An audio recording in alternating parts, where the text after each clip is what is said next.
Hello વિદ્યાર્થી મિત્રો, આજે આપણે જોવાનું છે ધોરણ 10નું ચેપ્ટર 6 ત્રિકોણનો સ્વાધ્યાય 6.2નો 7મો દાખલો. હાવ ઈઝી છે. જો ખાલી નોર્મલ તમારે શું કરવાનું છે, જો હું આપેલ છે તમને પ્રમેય 6.1. પ્રમેય 6.1 મેં વિડીયો મૂકેલ છે, ન જોયો હોય તો જોઈ લીધો. પ્રમેય 6.1નો ઉપયોગ કરીને તમારે સાબિત કરવાનું છે કે ત્રિકોણની એક બાજુના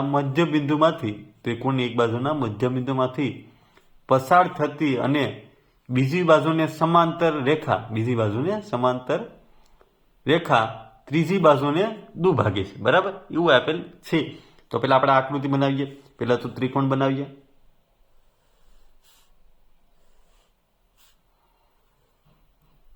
બરાબર, આ ત્રિકોણ થયો. એ બી ને સી નામ આપ્યું. પછી તમને શું કહે છે કે ત્રિકોણની એક બાજુના મધ્યબિંદુ. બરાબર, એટલે આપણે એ બીમાં એક મધ્યબિંદુ લઈ લઈએ, અહીં લઈ લઈએ. બરાબર, મધ્યબિંદુમાંથી પસાર થતી બીજી બાજુને સમાંતર, એટલે આ બાજુને સમાંતર હોય એવી આપણે બનાવી. તો આમ બનાવી કે ને, રેડી? એમાં નામ આપી દે પી અને ક્યુ. આમ તો મધ્યબિંદુ છે, એને આ પસાર થાય છે. બરાબર, બીજી બાજુને સમાંતર રેખા, મતલબ આ બંને શું છે? સમાંતર છે. ત્રીજી બાજુને દુભાગે છે, મતલબ કે આ બંને ભાગ જે કરે એ ક્યુ અપોન ક્યુ સી બંને સરખા હોય એવું આપણે સાબિત કરવાનું છે. હવે એવું સાબિત કરવું હોય તો પેલા આપણે પક્ષ લખીએ. બરાબર, પક્ષમાં શું લખવાનું? આપણે પેલા આકૃતિમાં જે વર્ણન કર્યું એ લખવાનું. ભાઈ ત્રિકોણ એબીસી ની બાજુ એબી નું, આ બાજુ લીધું હતું ને, એબી નું મધ્યબિંદુ પી છે તથા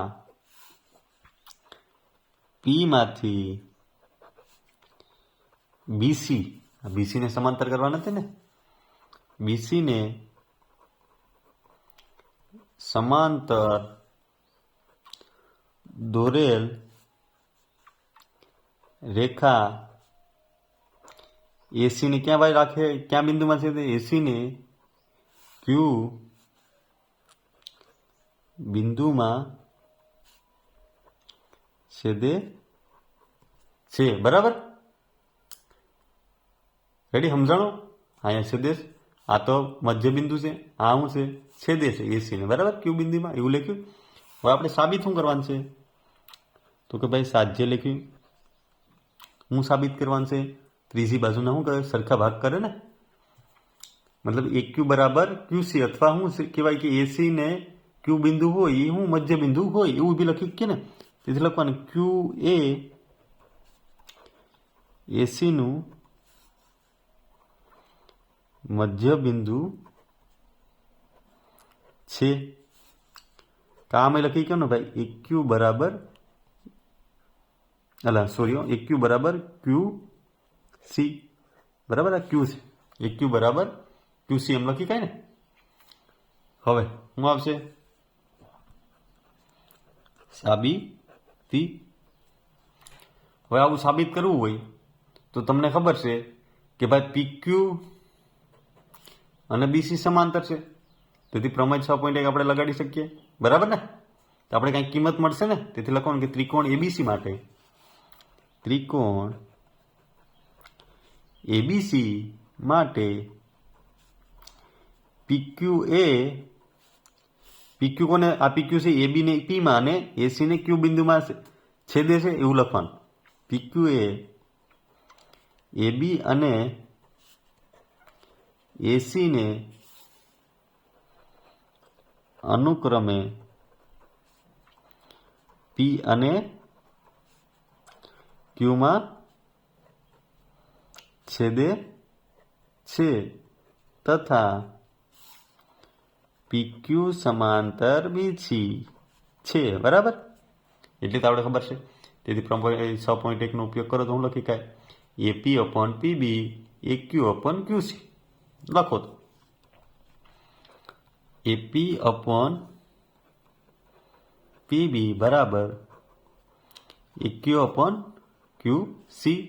સમીકરણ 1 ક્યાંથી આવ્યું ભાઈ? પ્રમેય 6.1 પરથી આવ્યું. રેડી? હવે તમને એ ખબર છે કે ભાઈ એ બીમાં પી છે એ મધ્ય બિંદુ છે, બરાબર ને? તો લખવાનું શું છે? પરંતુ પી એ બીનું મધ્ય બિંદુ છે. રેડી?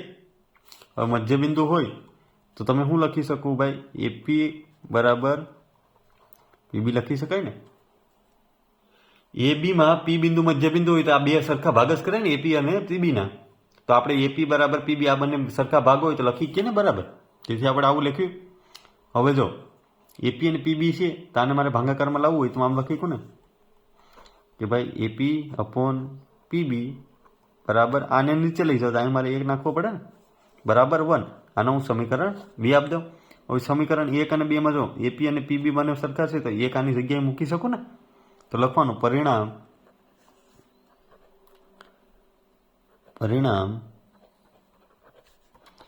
1 અને